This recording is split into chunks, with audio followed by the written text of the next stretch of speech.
Sir, kailan po kaya ang hiring ng maramihang non-teaching personnel na na-approve?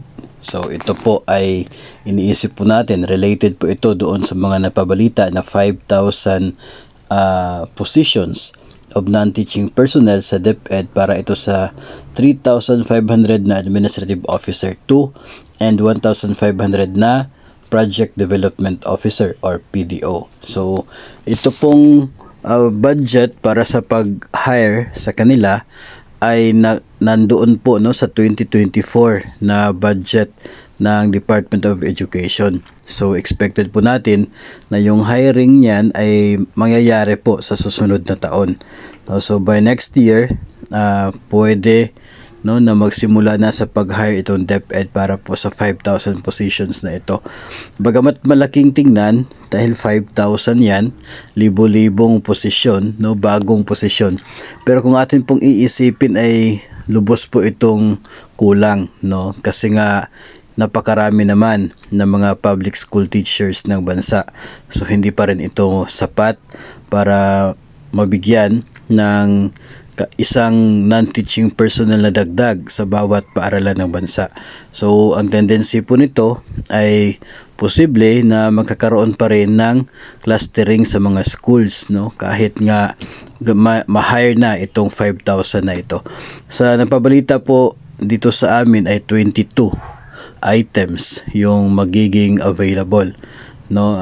Nasa medium to large yung scale ng aming division, tapos 22, no. So sadyang maliit lang mang po yon, no. So ang sabi daw ay nasa 22 positions, tapos meron kaming 18 na districts dito.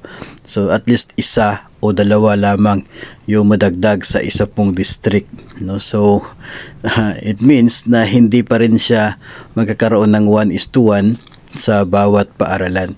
So at least man lang yung mga hinahawakan ngayon ng mga existing na mga admin officer 2 na siguro 5 pataas na bilang ng mga paaralan sa bawat AO2 ay pwede na mabawasan man lang kahit kunti kapag ma-hire na itong mga dagdag na non-teaching personnel as approved in the 2024 budget. So abangan na lamang po natin, no, yung magiging update nito.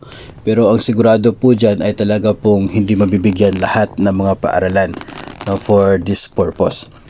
Sa ngayon din kasi ay marami po yung mga nakalinya na mga trabahong dapat na gawin ng mga maha-hire pa lamang at ng mga kasalukuyan pong humahawak sa posisyon na ito, no. So sana po ay madagdagan nang sa ganun ay hindi po ito masyadong mabigat, no, considering na yung lawak ng coverage ng trabaho at maging yung bilang pa ng mga paaralan na hinahawakan ng isa pong personnel, no. So sana madagdagan pa naman ito sa susunod pong taon para maabot yung pangarap ng DepEd na 1:1 talaga pagdating po ng panahon, no. Hindi pa po talaga ma-achieve yan by 2024 at maging siguro sa 2025 kung ganito pa rin kadami yung i-hire, sadyang kulang pa rin po yun.